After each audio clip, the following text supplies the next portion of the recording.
नमस्कार, horn TV Bharat में स्वागत। अयोध्या में राम मंदिर से जुड़े दान को आरोपों और विपक्षी दलों की ओर से की जा रही टिप्पणियों को लेकर सियासत तेज है और राज्यसभा संसद में दिनेश शर्मा ने इन पर अपनी प्रतिक्रिया दी। उन्होंने राम मंदिर जन्मभूमि राम मंदिर से जुड़े आरोपों और विपक्ष के बयानों पर अपनी बात रखी। साथ ही मंदिर के लिए सीईओ की नियुक्ति और झारखंड में छात्रों के आंदोलन से जुड़े मुद्दों पर भी दिनेश शर्मा ने प्रतिक्रिया दी। ये देश राष्ट्रभक्तों का है। ये देश राम की मर्यादाओं पर चलने वाला देश है। आज की तिरंगा यात्रा अयोध्या की एक यात्रा जिसमें 10,000 से ऊपर लोग आज शामिल हुए और साधु संत का आशीर्वाद मिल रहा था। अयोध्या के अधिकांश बड़े साधु संत जब भारत माँ का उद्घोष कर रहे थे तो लग रहा था कि उनके श्री मुख से जहाँ राम निकलता है, मर्यादा का नाम, वहाँ भारत माँ की जय का जो उद्घोष है वो राष्ट्र की एकता, समन्वय और सौहार्द का प्रतीक बन जाता है। प्रधानमंत्री श्री नरेंद्र मोदी जी ने हर घर तिरंगा का आह्वान किया और इसको कानूनन मान्यता प्रदान करी। अब यह जो तिरंगा है ये नौजवानों के मन में भी और जो हमारे वरिष्ठ हैं उनके मन में एक उमंग, तरंग, राष्ट्र की रक्षा का संदेश भरता है। आज की यह यात्रा अयोध्या से संदेश दे रही है कि राष्ट्रभक्तों का ज्वार फूट चुका है। आज के नौजवानों की सहभागिता, देश को राष्ट्रभक्त नौजवानों की पीढ़ी तैयार हो चुकी है, इसका संदेश दे रही थी।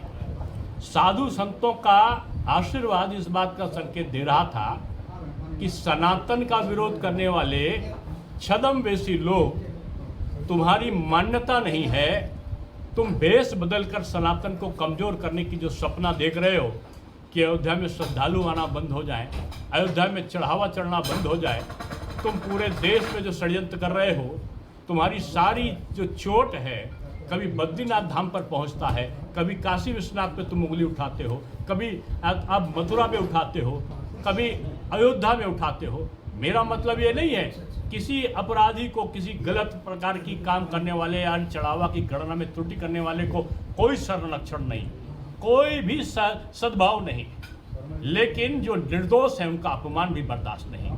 आप साधु संतों को अपमान करोगे, उनसे क्या मतलब है कहीं का। लेकिन मैं यही कहूँगा, चुनाव आते आते ये वेशधारी लोग, अभी तो देखना, अभी घंटी बजाते हुए आपको समाजवादी लोग रामलला में दिखाई पड़ेंगे, सपरिवार। लेकिन कभी अभी आप देखना, ये आई हुई जो पिकनिक पार्टी है, चाहे वो प्रियंका जी हो, चाहे राहुल जी हो, चाहे बाड्रा जी हो, उनके बाड्रा जी के दोनों बच्चे हो, अभी देखना सब परिवार आपको रामलला के दर्शन करते दिखाई पड़ेंगे, क्योंकि चुनाव है। चुनाव ना हो तो सनातन मलेरिया है, डेंगू है, उन लोगों के साथ करो, और चुनाव आ जाए तो माथे पर तिलक लगा लो, ऊपर से जनेऊ पहुंच लो, घंटी और घंटा बना के जय हनुमान ज्ञान गुण सागर का पाठ कर लो। बलिया में उत्तर प्रदेश सरकार के मंत्री दानिश आजाद अंसारी ने कई राजनीतिक और सामाजिक मुद्दों पर अपनी प्रतिक्रिया दी। उन्होंने संसद में अमित शाह के जवाब देने की तैयारी और राहुल गांधी के चर्चा संबंधी बयान और संसद में हंगामे को लेकर कंगना रनौत की टिप्पणी की बात रखी।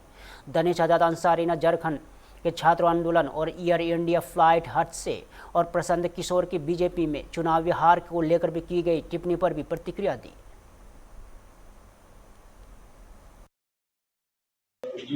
अमित शाह संसद में सवाल का जवाब देने को तैयार हैं। राहुल गांधी ने कहा है कि हमें फर्क नहीं पड़ता है। ये देखिए, बड़े चकित करने वाली बात है कि राहुल गांधी जी, कांग्रेस पार्टी लगातार संसद का जो कार्रवाई है, जो महत्वपूर्ण कार्रवाई है, उसको बाधित कर रहे थे कि गृह मंत्री जी अमित शाह जी बात करें, जवाब दे। और जब अमित शाह जी बात करने के लिए, जवाब देने के लिए सरकार जब तैयार हुई है, तो अब राहुल गांधी जी कह रहे हैं हमें फर्क नहीं पड़ता। तो आखिर ये क्या चाहते हैं? ये बड़े कंफ्यूजिंग स्टेट में राहुल गांधी जी हैं। वो खुद भी कंफ्यूज हैं और जनता को भी कंफ्यूज कर रहे हैं कि कांग्रेस पार्टी चाहती क्या है। देश के संसद को लगातार बाधित करके देश के विकास में बाधा उत्पन्न करने का काम कांग्रेस पार्टी ने, राहुल गांधी जी ने किया।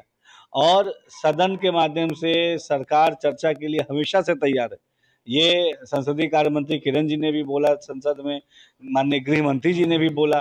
लेकिन चर्चा करना कांग्रेस पार्टी का, राहुल गांधी जी का एजेंडा नहीं है। राहुल गांधी जी का एजेंडा है केवल और केवल जनता को भ्रमित करना, क्योंकि अगर चर्चा हो जाएगी तो कांग्रेस पार्टी की कलई खुल जाएगी, पोल पट्टी खुल जाएगी। अगर चर्चा हो जाएगी तो देश के सामने सच्चाई आ जाएगी, देश के सामने दूध का दूध और पानी का पानी हो जाएगा। तो राहुल गांधी जी, इनको चर्चा से कभी कोई मतलब नहीं था। राहुल गांधी जी केवल संसद की कार्रवाई को बाधित करना चाहते थे, क्योंकि राहुल गांधी जी देश का विकास नहीं चाहते। बीजेपी सांसद कंगना रनौत ने भी राहुल गांधी पर निशाना साधा है, कहा है कि उन्हें शर्म और मर्यादा नहीं है, संसद में काम को लेकर कहा है। देखिए, संसद में जिस तरीके का व्यवहार कांग्रेस पार्टी के सांसदों का, समाजवादी पार्टी के सांसदों का रहा, ये बेहद दुर्भाग्यपूर्ण है।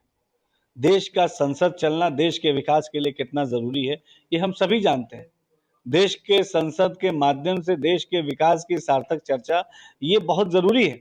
आज भारत देश ग्लोबली तेजी से ग्रो कर रहा है, आगे बढ़ रहा है तरक्की की तरफ।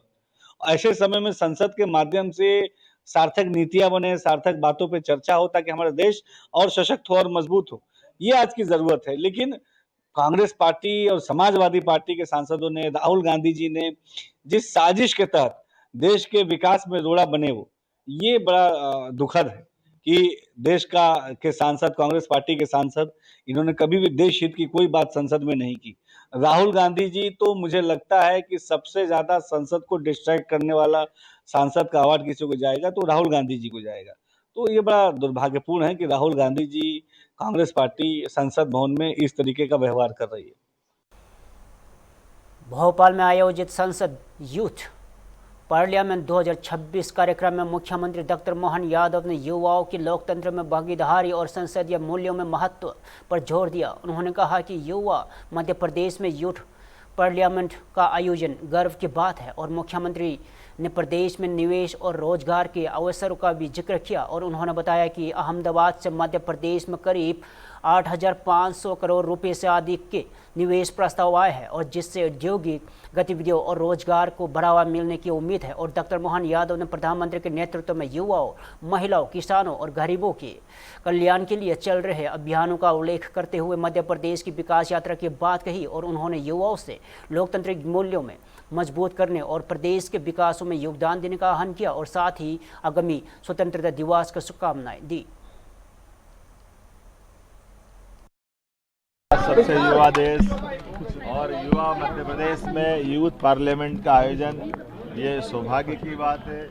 बीते दिन में अहमदाबाद से निवेश कोष के बड़े पैमाने पर मध्य प्रदेश में होने वाली GIS का निमंत्रण देकर भी आया और लगभग 8,500 करोड़ से ज़्यादा के प्रस्ताव के बलबूते पर हमारे राज्य में उद्योग और रोजगार के बड़े अवसर लेकर के आया। मेरी अपनी ओर से एक बार इस पूरे आयोजन के लिए हमारे राज्य के युवा, महिला, किसान, गरीब सब कर वर्गों के कल्याण के लिए जो हम अभियान चला रहे हैं, माननीय यशस्वी प्रधानमंत्री के नेतृत्व में मध्य प्रदेश अपनी आर्थिक समृद्धि के मार्ग पर भी है और सबसे तेज गति से विकास करने वाले राज्यों में भी है। एक तरफ हमारे राज्य में विकास के कारण से रोजगार के अवसर जो पैदा हो रहा है, इसके कारण से बेरोजगारी की गति भी सबसे कम अगर किसी राज्य में तो हमारे राज्य में है।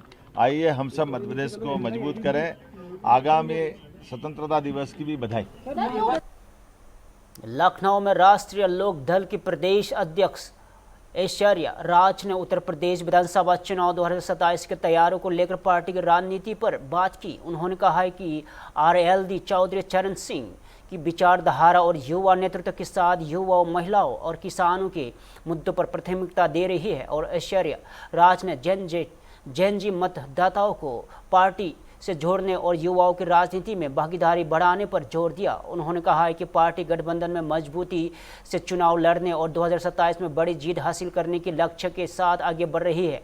उन्होंने झारखंड छात्रों के आंदोलन और संसद में विपक्ष की ओर से जंतर मंत्र प्रदर्शन तथा राम मंदिर दान के आरोपों पर उठाए जाने पर भी प्रतिक्रिया दी। और LLD प्रदेश अध्यक्ष ने विपक्ष पर मुद्दा विहीन राजनीति करने का आरोप लगाते हुए कहा है कि उनकी पार्टी युवा और किसानों और महिलाओं से जुड़े वास्तविक मुद्दों पर फोकस कर रही है। आप लखनऊ पहुंचे हैं। 2027 के चुनाव का आगाज भी हो चुका है, सभी पार्टियां लगातार जो है अपना प्रदर्शन दिखा रही है। आप भी लखनऊ पहुंचे, तो क्या कुछ कहेंगे, क्या कुछ तैयारियों को लेकर के यहाँ पर बैठकें रहेंगी? जी देखिए, हम लोग चौधरी चरण सिंह जी की विचारधारा पर आधारित पार्टी हैं। हमारी पार्टी में चौधरी जयंत सिंह जी के संघर्ष हैं और चौधरी अजीत सिंह जी के संघर्ष हैं और चौधरी जयंत सिंह जी का युवा नेतृत्व है।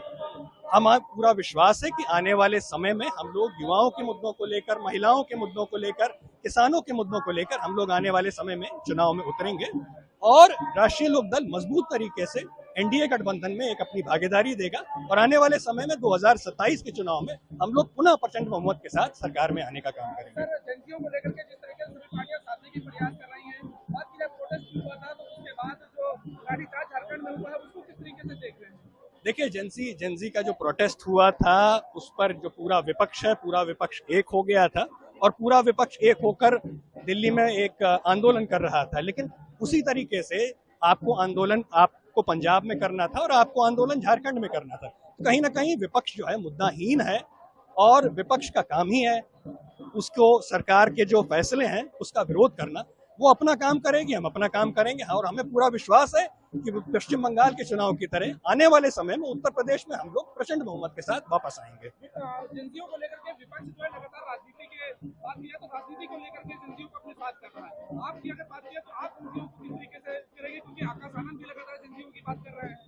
देखिए, मैं जेंजी तो नहीं हूँ लेकिन एक मिलेनियल जरूर हूँ और जो हमारी जो राजनीतिक पार्टी है चौधरी चरण सिंह जी की विचारधारा पर आधारित है और चौधरी जयंत सिंह जी का उसमें युवा नेतृत्व है। चौधरी जयंत सिंह जी युवाओं के मुद्दों को लेकर हमेशा गंभीर रहते हैं। सबसे पहली बार वो जब संसद में गए थे तो उन्होंने एज ऑफ कैंडिडेसी को लेकर एक प्राइवेट मेंबर बिल लेकर आए थे जिसमें उन्होंने कहा था कि युवाओं की भागीदारी और बढ़े, 25 साल से घटाकर एमपी और एमएलए की जो न्यूनतम एज है उसको 21 साल किया जाए। उन्होंने अपनी पूरी संसद निधि जो है वो खेल और युवाओं के प्रति समर्पित करी। कौशल विकास के माध्यम से उन्होंने ये बात कही कि जो हमें केवल डिग्रियों तक सीमित नहीं रहना है, हमें हुनर भी देना है। तो युवाओं को लेकर चौधरी जयंत सिंह जी हमेशा गंभीर रहते हैं और मुझे पूरा विश्वास है कि उनके नेतृत्व में यहाँ का युवा, यहाँ का किसान, यहाँ का हर वर्ग बहुत ही खुश रहेगा और आने वाले समय में हम लोग एक मजबूत सरकार का यहाँ पर गठन करेंगे।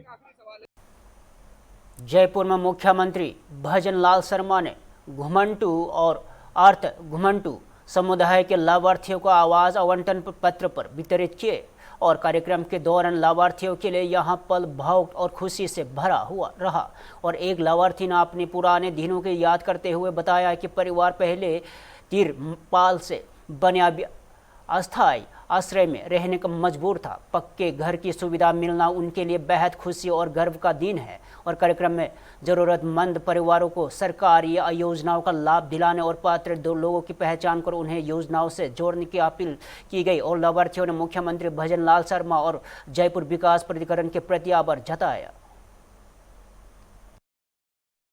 घर की चाबी दी तो उनकी आंखें नम हो गई थी। उन्होंने कहा कि मेरे जीवन में आज का दिन बहुत महत्वपूर्ण है। वो कह रही थी कभी हमने मकान देखा ही नहीं, हम तो त्रिपाल या उससे बना करके उसमें रहते थे, जीवन यापन करते थे, बच्चों को सीने से लगा करके उसमें ही रह करके अपना काम चलाते थे। मित्रों, हम ऊपर देखते हैं लेकिन हमें हमारे भाई बहनों की तरफ भी देखना होगा, हमें उनकी तरफ भी देखना होगा जिनके जीवन में खुशहाली लानी है, जिनके जीवन में एक ज्योति जलानी है। मैं आपसे यही निवेदन करता हूं और मैं आज इस कार्यक्रम के माध्यम से राजस्थान के हर व्यक्ति से भी कहना चाहता हूं, जन से कहना चाहता हूं कि हमेशा ऐसे लोगों की मदद करने के लिए आप भी आगे आएं, ऐसे लोगों को चिन्हित करें और सरकार की योजनाओं को लाभ दिलाकर उसके जीवन में खुशहाली लाएं। मैं इतना ही कहना चाहता हूं। आपको पुनः बहुत बहुत शुभकामनाएं, बहुत बहुत शुभकामनाएं। जय हिंद, जय भारत, जय राजस्थान। झांसी में पिछड़ा वर्ग आयोग के अध्यक्ष साध्वी निरंजन ज्योति ने राम मंदिर दान के मुद्दे पर और विपक्ष के विरोध प्रदर्शन को लेकर तीखी प्रतिक्रिया दी। उन्होंने सबसे पहले रानी लक्ष्मीबाई के नमन किया और प्रधानमंत्री आहन पर देश भर में निकली जा रही तिरंगा यात्रा पर जिक्र किया और साध्वी निरंजन ज्योति ने संसद में जारी गतिरोध को लेकर विपक्ष पर निशाना साधा। उन्होंने कहा कि शिक्षा मंत्री के इस्तीफे के बाद भी विपक्ष चर्चा के लिए तैयार नहीं है। उन्होंने अखिलेश यादव और राष्ट्रीय समाजवादी पार्टी की ओर से राम मंदिर दान के मुद्दे पर उठाए जाने पर भी सवाल खड़े किए। उन्होंने कहा है कि राम मंदिर से जुड़े मामले में मुख्यमंत्री ने तत्काल जांच समिति गठित की और जांच जारी है। और साथ ही उन्होंने झारखंड छात्रों के प्रदर्शन को लेकर विपक्ष के रवैये पर भी सवाल उठाए। साध्वी निरंजन ज्योति ने नीट पेपर लीक मामले का भी जिक्र करते हुए कहा है कि शिक्षा मंत्री में नैतिक आधार पर इस्तीफा दिया और पूरे मामले की जांच आगे बढ़ रही है।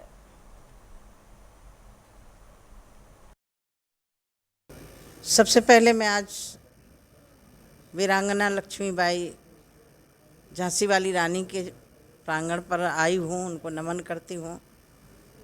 आज भारतीय जनता पार्टी माननीय प्रधानमंत्री जी के आह्वान पर पूरे देश में कार्यकर्ता हर्षोल्लास के साथ तिरंगा यात्रा निकाल करके शहीदों को नमन कर रहे हैं। मैं भी यहाँ झांसी आई हूँ। बड़ा दुर्भाग्य है जो पार्लियामेंट जनता की आवाज़ बनने के लिए पक्ष और विपक्ष दोनों होते हैं, चर्चा होनी चाहिए, विषय होने चाहिए, लेकिन विपक्ष को मैं समझ नहीं पा रही हूँ। यद्यपि आयोग की अध्यक्ष के होने के नाते मैं ये तो नहीं कह सकती कि उनका विचार क्या है। पहले धरना दिया, धरना के बाद शिक्षा मंत्री का त्याग पत्र मांगा, त्याग पत्र दे दिया। भाई अब चर्चा करिए ना, सरकार चर्चा के लिए तैयार है। अमित भाई ने यहाँ तक कह दिया कि जितने बिंदु उठाएंगे उन सभी बिंदुओं को मैं जवाब दूंगा, लेकिन पता नहीं क्योंकि विपक्ष को सदन चलाना ही नहीं है, जनता के मुद्दे उठाना ही नहीं है। वो एक ऐसी जगह है कि भारत ही नहीं पूरा विश्व देखता है कि जनता की समस्याएं कौन उठा रहा है, किस तरीके से सरकार जवाब दे रही है। तो आज सत्ता नहीं, विपक्ष चर्चा से भाग रहा है। अखिलेश यादव हल्ला मचा रहे हैं बार-बार चंदा चोरी, इस पर क्या असर पड़ेगा आने वाले इसमें चुनाव में? मुझे लग रहा है अखिलेश यादव जी को अपने 90 के दशक का श्री राम गोपाल जी का बयान भी सुन लेना चाहिए। उन्होंने राज्यसभा में सीधे कहा था कि मुलायम, चाहे मुल्ला मुलायम का हो चाहे कुछ भी का हो, मुलायम सिंह मस्जिद पर आँच नहीं आने देंगे, चाहे 100 कुर्बानी देनी पड़े। वो लोग राम जी की बात कर रहे हैं। राम जी के लिए चंदा नहीं हुआ, वहाँ समर्पण किया है लोगों ने अपनी श्रद्धा भावना से। हाँ, मैं ज़रूर ये पूछना चाहती हूँ कि आप लोगों ने चंदा दिया है क्या, जो चंदा की बात कर रहे हो? मैं माननीय मुख्यमंत्री जी का आभार व्यक्त करती हूँ कि जैसे ये घटना संज्ञान में आई तत्काल SIT गठित की, तत्काल वो लोग पकड़े गए, अभी भी पकड़े हैं, जांच चल रही है। मुझे लग रहा है कि अखिलेश यादव बहुत जल्दीबाजी में है और जिस तरह से पार्लियामेंट के आंगन में साधु का वेश बना करके विपक्षियों ने ड्रामा किया, ये भी एक सनातन धर्म को अपमानित करने का काम किया गया, संत परंपरा को अपमानित करने का काम किया गया। मैं चाहूँगी। दिल्ली में समाजवादी पार्टी सांसद डिंपल यादव ने चांदा चोरी के मुद्दे पर लेकर बयान दिया। उन्होंने बताया कि सार्वजनिक सहयोग से 2,15,790 रुपये की राशि जुटाई गई है और इससे हनुमान मंदिर का दान किया जाएगा। और उन्होंने चांदी की पारदर्शिता और जवाबदेही सुनिश्चित करने की जरूरत पर जोर दिया। और डिंपल यादव ने मंदिरों से जुड़े चांदी के लिए राष्ट्रीय स्तर पर ट्रस्ट बनाने की मांग की और ताकि दान की राशि के उपयोग में पारदर्शिता बनी रहे। उन्होंने बीजेपी पर जन भावनाओं को आहत करने का आरोप लगाया और संसद की कार्यवाही को लेकर डिंपल यादव ने सरकार पर विपक्ष के आरोपों पर कार्रवाई नहीं करने का आरोप लगाया। और उन्होंने 20 तारीख के छात्रों आंदोलनों का जिक्र करते हुए प्रदर्शन के दौरान कथित कार्रवाई की आलोचना की और सोशल मीडिया पर घटना की चर्चा पर कम होने का भी दावा किया।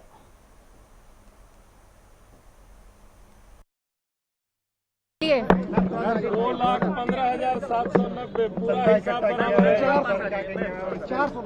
हमने सबके सामने एक चंदा इकट्ठा किया है और ये भी सुनिश्चित किया है कि कोई भी इसमें चोरी ना हो पाए। और आज ही इस चंदे को हम हनुमान मंदिर में देके आएंगे और इसका कुछ पोर्शन जो 2,15,490 रुपए है, इसका कुछ पोर्शन मतलब इसका कुछ हिस्सा हम लोग किसी बिटिया की एजुकेशन के लिए भी देंगे।